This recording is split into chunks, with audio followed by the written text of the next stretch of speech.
नमस्कार, मैं रचना शर्मा चढ़ती कला टाइम टीवी देख रहे सभी दर्शकों का स्वागत करती हूं। आप देख रहे हैं उत्तर प्रदेश के समाचार।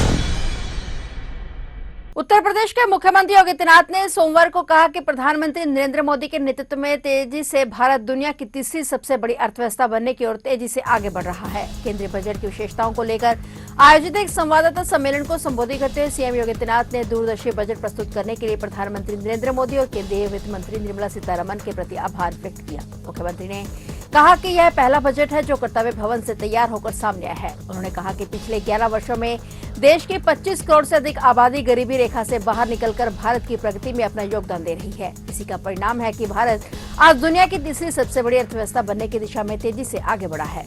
मैं सबसे पहले इस विजनरी बजट के लिए आदरणीय प्रधानमंत्री जी के प्रति आभार व्यक्त करता हूं और केंद्रीय वित्त मंत्री जी को मैं हृदय से धन्यवाद देता हूं कि पिछले 11 साढ़े 11 वर्ष के अंदर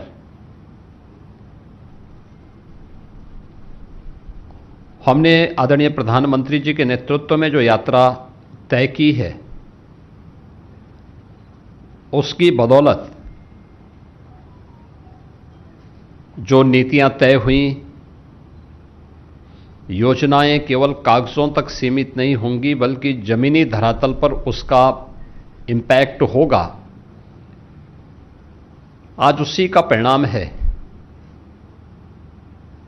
कि 11 वर्ष में 25 करोड़ से अधिक की आबादी गरीबी रेखा से उबर करके आत्म गौरव के साथ भारत की प्रगति में अपना योगदान दे रहे हैं। परिणाम है कि अब भारत दुनिया की तीसरी बड़ी अर्थव्यवस्था के रूप में तेजी के साथ अग्रसर हुई है। यह हर भारतीय के लिए गौरव की बात है। जब नीति स्पष्ट होती है, नियत साफ होती है, तो उसके परिणाम इसी रूप में सामने आते हैं। उत्तर प्रदेश के मुख्यमंत्री योगी आदित्यनाथ ने कहा कि कृषि उत्पादन की वास्तविक शक्ति उच्च गुणवत्ता वाले भरोसेमंद और प्रमाणित बीजों में निहित है। उन्होंने प्रदेश के लिए एक नई और आधुनिक बीज नीति तैयार करने के निर्देश देते हुए कहा कि यह भूमि जोत लगातार घट रही है और ऐसे में रकबे के बजाय प्रति हेक्टेयर उत्पादकता बढ़ाने पर केंद्रित रणनीति अपनानी होगी। मुख्यमंत्री योगी ने कहा कि उच्च उपज देने वाली रोग प्रतिरोधी और जलवायु सहिष्णु किस्मों का विकास प्रदेश की कृषि को भविष्य की चुनौतियों के लिए तैयार करेगा। उन्होंने अगले 5 वर्षों के लिए बीज उत्पादन गुणवत्ता और उपलब्धता के लिए नए स्तर पर ले जाने हेतु ठोस रोड मैप बनाने पर जोर दिया और उन्होंने स्पष्ट निर्देश दिए कि किसानों तक पहुंचाने वाला हर बीज पैकेट प्रमाणित, प्रशिक्षणित और मानक होना चाहिए। उन्होंने कहा कि मिलावटी और अमानक बीजों के खिलाफ किसी भी स्तर पर ढिलाई बर्दाश्त नहीं की जाएगी। सीएम योगी ने कृषि विश्वविद्यालयों, आईसीएआर संस्थानों, उपकार और निजी बीज उद्योग को एक साझा मंच पर लाने के निर्देश दिए।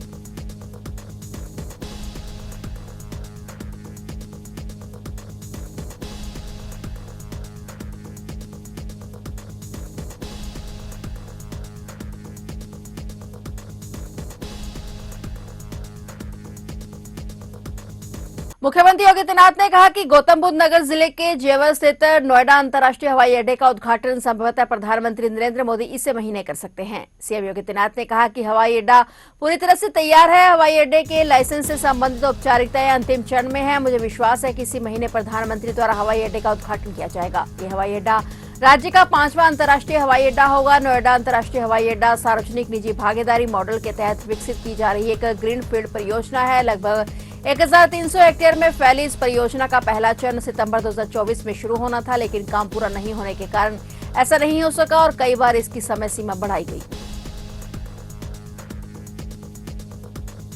मेरठ के थाना जानी क्षेत्र में दिन निकलते ही पुलिस की बदमाशों से मुठभेड़ हो गई। पुलिस ने ग्राम मुंडाली में डकैती डालने वाले 2 इनामी बदमाशों को मुठभेड़ के बाद गिरफ्तार कर लिया। दोनों बदमाशों पर 25-25 हजार रुपए का इनाम घोषित था। एसएसपी डॉक्टर विपिन ताड़ा के अनुसार सरूरपुर पुलिस द्वारा चेकिंग के दौरान एक कार को रोकने का प्रयास किया गया, लेकिन कार सवार बदमाश खतरनाक तरीके से वाहन चलाते हुए भोलाजाल की ओर भाग निकले। सूचना मिलते ही थाना जानी पुलिस ने आश्रम नहर पटरी पर घेराबंदी की और खुद को गिरा देख बदमाशों ने पुलिस पर फायरिंग शुरू कर दी और इस दौरान उसकी कार पेड़ से टकराकर पलट गई। बदमाश कार से निकलकर फायर करते हुए भागने लगे, जिस पर पुलिस ने आत्मरक्षा में जवाबी कार्रवाई की। मुठभेड़ में दोनों बदमाशों के पैर में गोली लगी और उन्हें घायल अवस्था में गिरफ्तार कर लिया गया। पुलिस ने आरोपियों के कब्जे से 2 अवैध तमंचे और कारतूस, लूटे गए 3 आभूषण, 10,050 रुपए की नकदी, डकैती के पैसों से खरीदी गई सेकंड हैंड कार बरामद की है। पूछताछ में बदमाशों ने कबूल किया है कि 21 जनवरी 2026 को उन्होंने अपने साथियों के साथ मिलकर ग्राम मुंडाली में मोती कारोबारी शाहजीम के घर पर डकैती डाली थी और पुलिस घेराबंदी के चलते हुए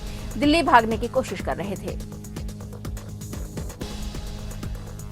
उत्तर प्रदेश में बहराइच के मोतीपुर थाने में तैनात एक उप निरीक्षक और एक मुख्य आरक्षी को भ्रष्टाचार के आरोप में निलंबित कर दिया गया है। देवी पाटन मंडल के पुलिस महानिरीक्षक अमित पाठक ने दोनों के खिलाफ विभागीय कार्रवाई के निर्देश दिए हैं। पुलिस के अनुसार बेगमपुरवा गांव निवासी निजामुद्दीन ने शिकायत की थी कि 7 जनवरी को मिट्टी ले जाते समय उप निरीक्षक अमरेश गिरी और मुख्य आरक्षी शैलेंद्र यादव ने अवैध खनन का भय दिखाकर उनसे 30,000 रुपए ले लिए और शिकायत में बताया गया कि 7 जनवरी 2026 को उसकी बेटी की शादी थी और घर के सामने गड्ढा भरने के लिए वह कुनिया घाट से ठेला गाड़ी में मिट्टी ला रहा था और इसी दौरान रात करीब 11 बजे उप निरीक्षक अमरेश गिरी और मुख्य आरक्षी शैलेंद्र यादव ने उसे रोक लिया और 30,000 रुपए की मांग की। पैसे न देने पर खनन के मामले में जेल भेजने की धमकी दी गई। मजबूर में पीड़ित ने उधार देकर 30,000 रुपए दिए और शिकायत मिलने के बाद आईजी ने भ्रष्टाचार निरोधी सेल से गोपनीय जांच कराई, जिसमें आरोप सही पाए गए और इसके बाद सीओ मेहंदपुरवा से जांच कराएगी, जिसमें भी आरोपों की पुष्टि हुई। जांच रिपोर्ट के मुताबिक दोनों पुलिस कर्मियों को तत्काल प्रभाव से निलंबित कर विभागीय जांच शुरू कर दी गई है। प्रशासन ने कहा कि भ्रष्टाचार के मामलों में सख्त कार्रवाई जारी है।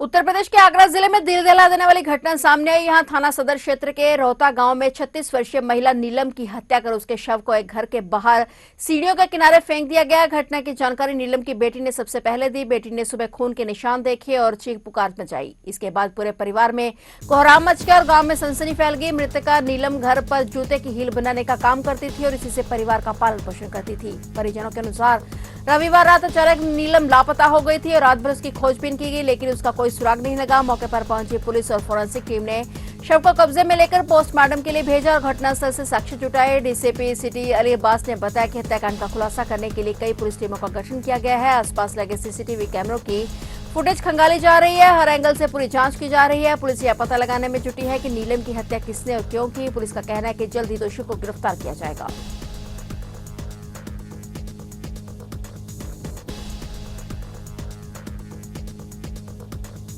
बरेली में 3 साल की बच्ची के अपहरण का मामला सामने आया है। जंक्शन के पार्किंग एरिया से मासूम बच्ची का अपहरण कर लिया गया और बच्ची की मां ने रिपोर्ट दर्ज कराई। इसके बाद हरकत में आई जीआरपी ने 14 घंटे में बच्ची को सुरक्षित बरामद कर लिया। आरोपी को गिरफ्तार कर लिया गया है। बच्ची को उसकी मां को सुपुर्द कर दिया गया है। इंस्पेक्टर जीआरपी एसके वर्मा ने बताया कि सुभाष नगर की गली नंबर 10 निवासी शिवम कश्यप 2 साल से जेल में है और उसकी पत्नी बिट्टो 3 बच्चों के साथ जंक्शन के बाहर रहती है और रात 10 बजे उसने अपनी 3 साल की बेटी के लापता होने की सूचना दी। अपहरण की धाराओं में रिपोर्ट दर्ज कर जंक्शन के सीसीटीवी फुटेज खंगाले गए और रात में ही संयुक्त टीम जुट गई। दोपहर 12 बजे इज्जतनगर स्टेशन के प्लेटफॉर्म नंबर 2 से पीलीभीत के थाना क्षेत्र के गांव पतरसिया निवासी धर्मपाल को गिरफ्तार कर लिया गया। उसके पास से अगवा बच्ची भी मिली है। वही कुछ बोल नहीं पा रही थी। आरोपी नशे की हालत में था। पूछताछ में वह भी संतोषजनक जवाब नहीं दे पाया। उसे न्यायिक मजिस्ट्रेट के समक्ष पेश किया गया और वहां से जेल भेज दिया गया। उसका आपराधिक इतिहास खंगाला जा रहा है। पूछताछ के लिए आरोपी को रिमांड पर लिया जाएगा।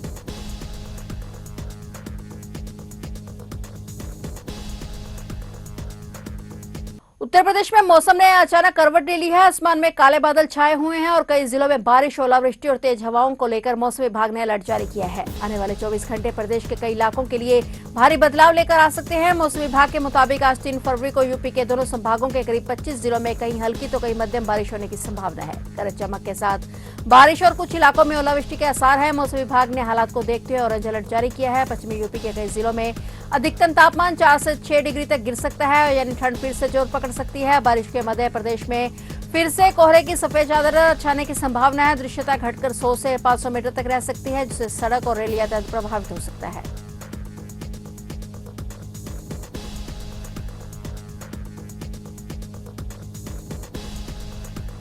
तो आप देख रहे थे उत्तर प्रदेश के समाचार, और नए समाचारों के साथ फिर से हाजिर होंगे। तब तक के लिए देखते रहिए चढ़ती कला टाइम टीवी।